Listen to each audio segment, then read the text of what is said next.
올해가 대선 뭐 이런 선거가 많은 해라고 해요. 네, 세계적으로 아주 많죠. 한 50여 개국이 선거가 있고. 네.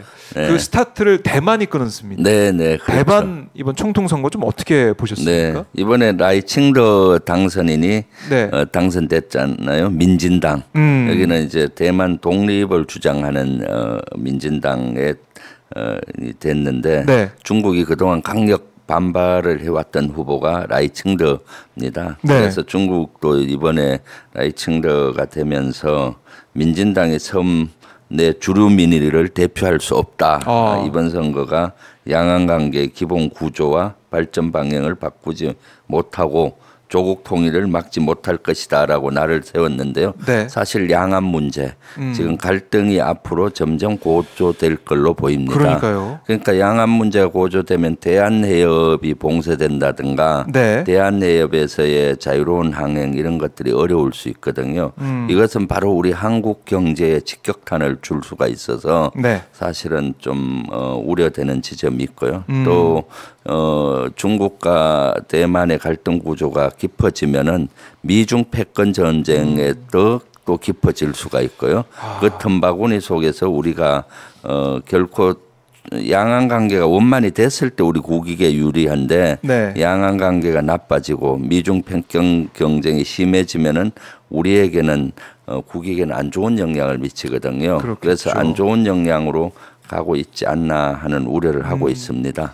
네. 정말 우리 외교가 또 중요한 순간이다. 네. 이렇게 볼 수 있겠는데 윤석열 외교가 그동안 보여왔던 걸 우리가 돌이켜 본다면 네. 글쎄요 국민들이 불안할 수밖에 없다 이런 생각이 그렇죠. 들어요. 지금 윤석열 정부 들어와서 일본과의 관계 개선을 한답시고 한미일을 강화하고 일본의 관계 개선합니까? 네. 또 반중국으로 가고 있잖아요.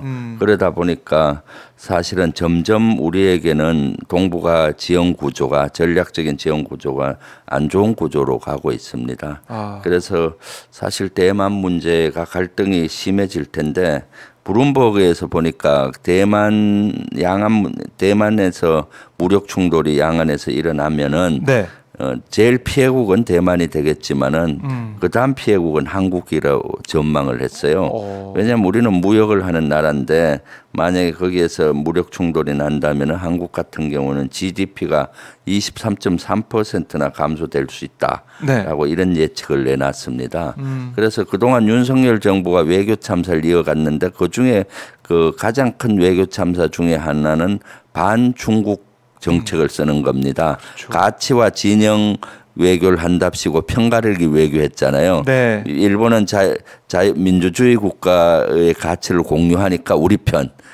중국은 민주주의 가치가 없으니까 사회주의 국가니까 적대시하는 이렇게 하다 보니까 고스란히 그 피해가 지금 우리 대한민국으로 오고 있지 않습니까? 네. 경제적인 피해가 직격탄을 받고 있는 거고요. 그리고 한반도가 긴장 국면으로 가도 맞아요. 중국을 통해서 풀 수 있는 길이 지렛대가 없어지는 거고 그래서 참 어려운 거죠. 어렵다. 그러니까 대만 선거부터 해서 이제 미국 대선도 네. 올해 이제 11월에 있기 때문에 네. 지금 뭐 트럼프 전 대통령이 될 수도 있다. 이런 관측이 계속 나오고 그렇죠. 있더라고요. 중간 선거 어제 경선에서 보니까 가반 이상을 받고 있던데 첫 스타트가 그래서 트럼프 대통령이 대표가 될 확률이 많죠. 대통령이 될 가능성이 예. 커지고 있다. 네. 뭐 공화당 후보뿐만이 아니고 대통령이 될 수도 있다. 그렇죠. 일단 공화당 후보로서는 압도적인 것 같고 어저께 선거 결과로서는 네. 시작인데 2위, 3위하고 1, 2위 격차가 반 이상 나더라고요. 그러니까 공화당의 이제 선거 후보가 되는 거고 네. 대통령 후보가 되는 거고 그렇게 되면은 또 미국의 새로운 대통령이 될 수 있을 텐데 그렇게 될 경우는 우리나라가 실제 낙동강 오리알 신세가 될 확률이 많죠. 왜냐하면은 트럼프 대통령이 된다면은 북한하고의 문제를 또 풀려고 할 거 아닙니까?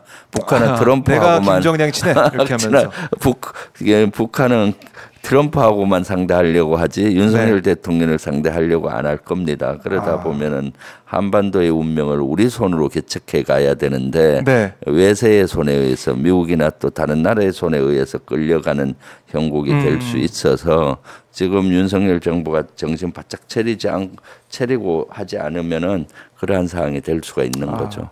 그리고 뭐 해외 얘기를 우리가 하고 있지만 제일 중요하고 제일 걱정이 되는 게 한반도 정세예요. 네.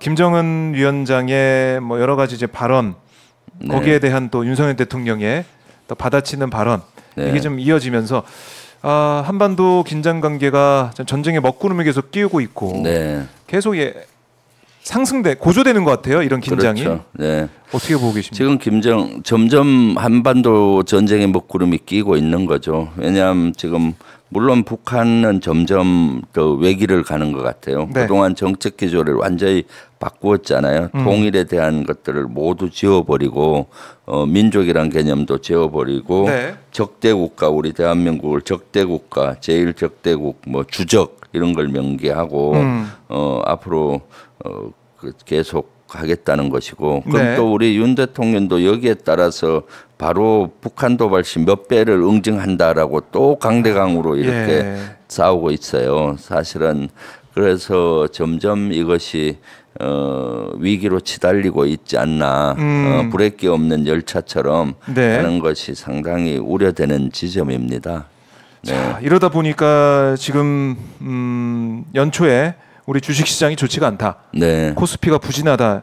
이런 얘기도 나오고 있는데 외국인 자금이 또 이탈하고 있다. 이거 좀 들으면서 정말 이 한반도 이 상황, 이 긴장 고조가 되고 긴장이 완화가 되고 여기 따라서 우리 경제가 출렁일 수 있겠다 이런 생각이 들더라고요. 우리의 안보와 경제의 메커니즘은 안보가 통상 다른 나라는 완전히 무너져야 경제가 무너지는 구조인데 우리 대한민국의 구조는 안보가 무너지는 기미가 조금만 보이면은 경제가 먼저 무너지는 구조예요. 왜냐하면 한반도 상황이 긴장 국면으로 가서 거기에서 어떤 국지전이 난다든가 무력 충돌이 일어나면은 불안해지잖아요. 그럼 안보가 무너지기 시작하는 기미가 보이잖아요. 그렇게 되면은 이제 무엇이 가장 먼저 행동하겠습니까? 우리나라에 투자한 자본 또는 우리나라에 투자한 외국 투자자들이 먼저 빠져나가는 겁니다. 그럼 경제가 어려워지는 거고요. 우리는 또 90% 수출이 파해서 먹고 사는 나라지 않습니까? 그러면은 한반도의 긴장으로 가게 되면 당장 수출입이 어려워지는 겁니다. 불안한데 어느 나라가 그 나라의 물건을 계속 사고 계속 팔려고 하겠습니까? 그러니까 안보가 아주 중요하죠. 그래서 역대 정부, 진보 보수 정부 할 것 없이 안보에서의 우리 메커니즘은 위기 관리 측면으로 늘 봐요. 살얼음판 걸어가듯이 조심조심 북한을 다루는 것이거든요. 그래서 물론 뭐 북한에 대해서 강한 메시지를 내면 속이 시원하겠죠. 그렇지만은 그렇게 하다 보면 점점 강대강으로 가고 하니까 조심조심 다루어 왔는데 지금 윤석열 정부 들어와서는 조심조심이 없어져 버리고 그냥 이렇게 강한 메시지 한판 붙자, 한판 붙을 수 있다 뭐 이런 것 같아요. 이렇게 느낌에. 하면은 얼찜 보면은 속이 시원할 수 있지만은 그것은 한반도 특히 대한민국을 위기로 빠뜨릴 수가 있다.